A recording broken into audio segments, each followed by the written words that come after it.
we're doing a testimonial video here. This is Bob Gowan, who worked with me. And I'm going to let Bob tell you a little bit about his experience working with me, how he found me, what we tried, and what the outcome is. Sure.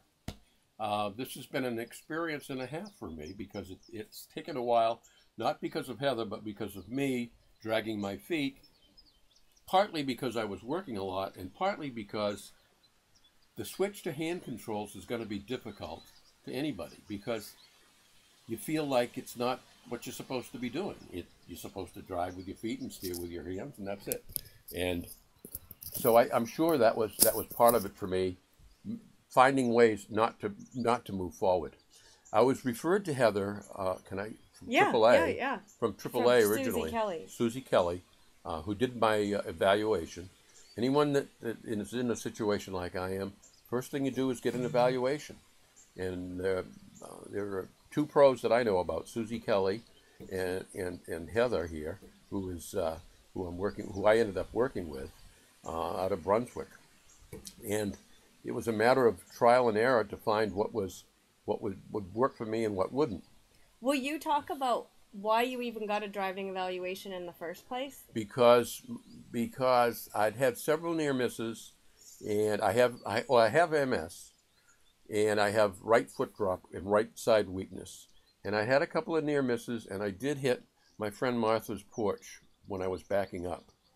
That and travels with my grandchildren became reason enough that we had to look at some other means of transportation, and I didn't want to stop driving. I'm not as old as I look, and I wanted to continue to drive. And so I relented on following up and, yes, doing something about getting hand controls. There were other people that I know that were also very enthusiastic supporters, and I did my best to ignore them as well. Like your daughters? And my daughters, and I have a friend down in Massachusetts, Bill Zerpolo, whose daughter uses hand controls from the first time she was driving. He's a huge advocate of hand controls, and so I just did my best to ignore everybody that tried to tell me anything, but except for Heather. I really never did ignore Heather. Over the process, I get the evaluation. It was my first two, but my first driving trial with hand controls was an absolute disaster. Actually, you tried the left foot accelerator with Susie first, didn't you? Yes. And you did that with me, too. I was trying a left foot accelerator because, as I mentioned, I have right-sided weakness.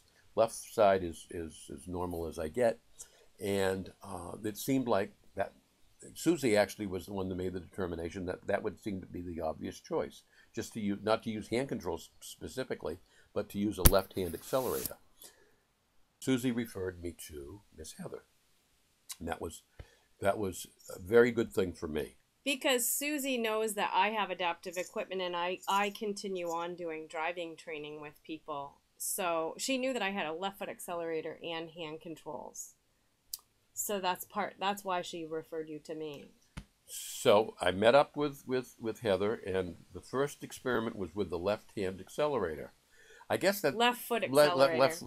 Left foot accelerator. Sorry. I guess the best way to end up describing that was that after that session, I texted Heather and asked if she was still alive, and I was feeling very grateful that she was still alive. She did everything in her power to guide me, but my muscles were not listening to what my brain was telling them, or my brain didn't know what to tell my muscles on my left side. I kept on. It was just because you kept hitting the gas instead of the brake. I'd hit the gas instead. I was just holy smokes. That was a. She's never really forgotten it. That was a good drive. Yeah. I never let my guard down on that one. No, she was thankful she had a handbrake, her own my own instructor's foot brake. Yeah. So that was the end of the left foot accelerator, and frankly, I was pretty discouraged. It was obvious that was not. If that was going to work, it was going to be a long haul. Yeah. And it was going to be a long haul, and using and trying to change behaviors are habits that are pretty well established. So, to her credit, she did not give up on me, and I think that's why I love her today, is because she didn't give up on me. She had every excuse to. I'd almost killed her, and the adaptation that we tried didn't work. Instead of just saying you're a disaster to me, she said, I've got friends that I can talk to, friends in the business. I'm going to find something that works for you. And I felt great relief and carried on. So we tried so the problem is that Bob's right arm doesn't have enough movement. If you use hand controls, you got to be able to steer. But his right arm couldn't do that. And so we needed an easy job for his right arm. So then we were able to switch to right-handed hand controls, which is an easier movement for the right arm to do. That proved to be the solution. I called one of my mentors in another state who's got a lot of experience, and she said, hey, you know what, I had a guy, same situation, try a right-mounted hand control. I bet you anything it'll work. So I got one installed. I got a new right-mounted hand control for you, and so that he could practice it in my car. And that wasn't quite, he didn't have quite enough control for the hand control. I mean, you were getting it, but it wasn't really the best thing. Right. So then we went to the floor-mounted hand control. It was an improvement, but it was not as good as it could be or should be. Yeah, exactly. But Heather was able to find another piece of equipment. Actually, it came out of Germany and was installed in my car, and that's what I'm using today. We met the first day that it was installed, and that was kind of rough, but that was just a matter of me adapting to it. Mm-hmm. I think, and learning and getting used to using my hand as my control. Because with this control, I accelerate by pulling back on this control, and I stop by pushing forward, all with the right hand, and I steer with my left. Steering with the left, not a problem. My left arm strength is essentially normal. So we had to work on getting control of using the right side. Heather very willingly and thankfully was willing to come down to Kennebunk where I live, and we took the car out and spent a couple of hours together, and I didn't almost kill her. There were no close calls, and by the end of the session, I felt really comfortable, and that was obviously the moment that we had. She had found what was going to work for me, and I was tremendously thankful.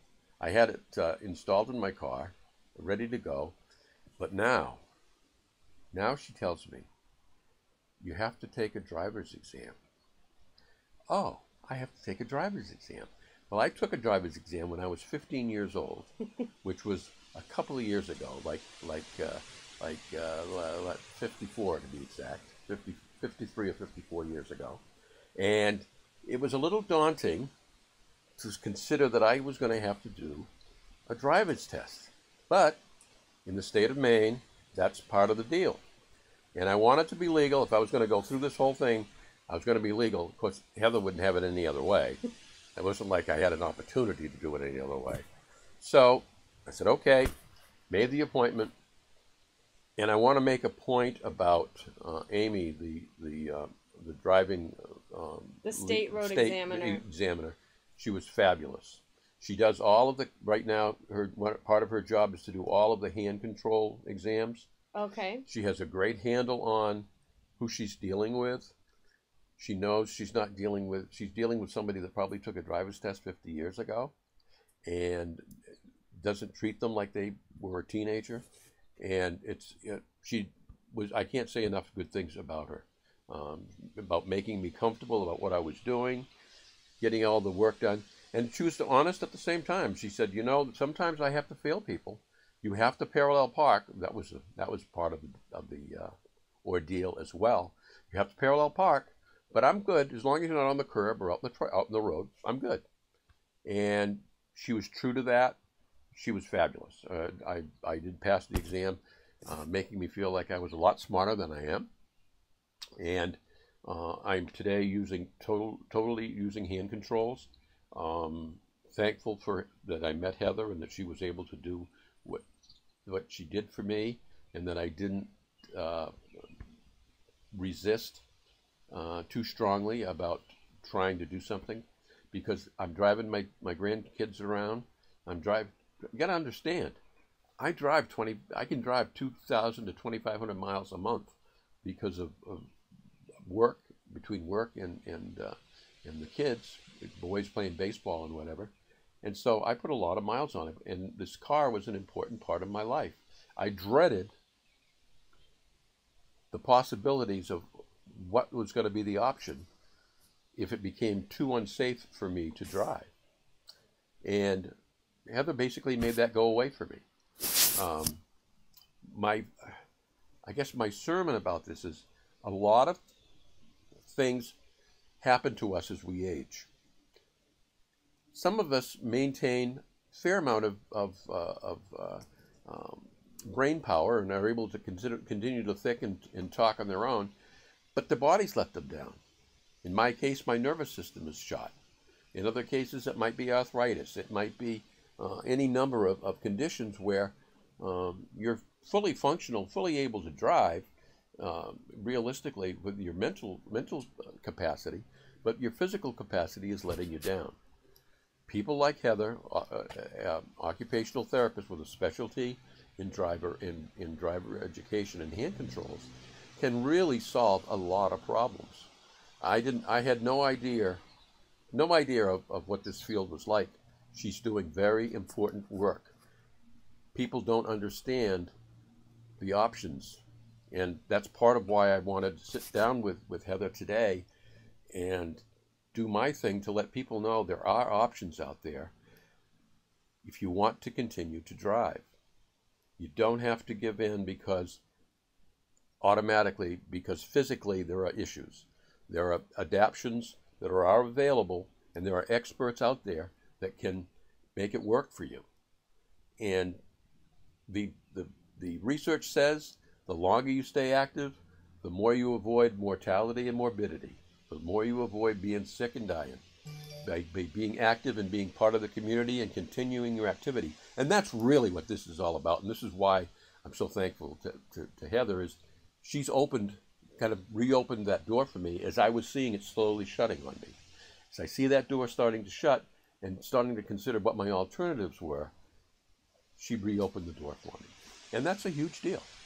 I'm sure that, it was not an easy place to get to. I wanted to deny that the door was closing. There's a bird. I wanted to deny that the door was closing, but frankly, it was. And my kiddos, my kids saw it. My grandkids saw it. My friend Martha saw it. So it was time for me to take control of it. And Heather enabled me to do that. And that's so nice. And so many people are in the same boat. They wait for such a long time, and they keep on sort of risking it.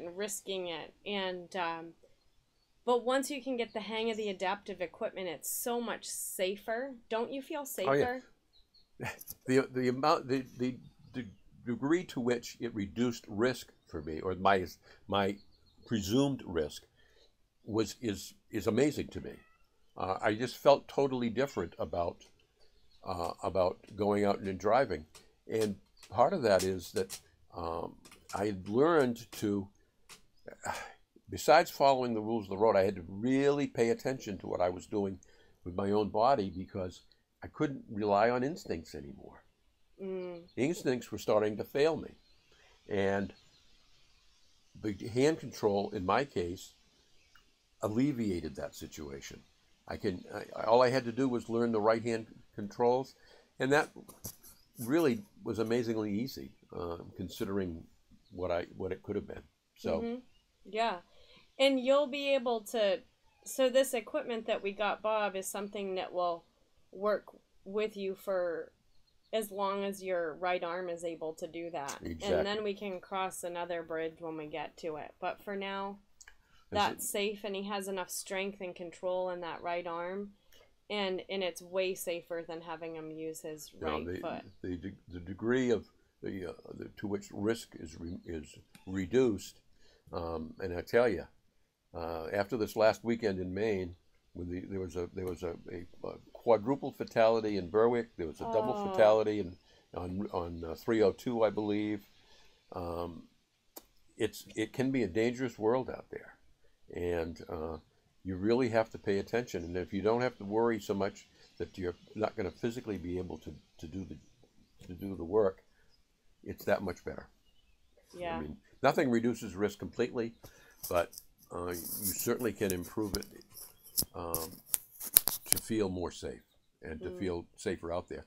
And anyone that sees this that may have a parent, a friend, an uncle that this kind of situation pertains to, encourage them. Encourage them that it's not the end of the world. There are alternatives.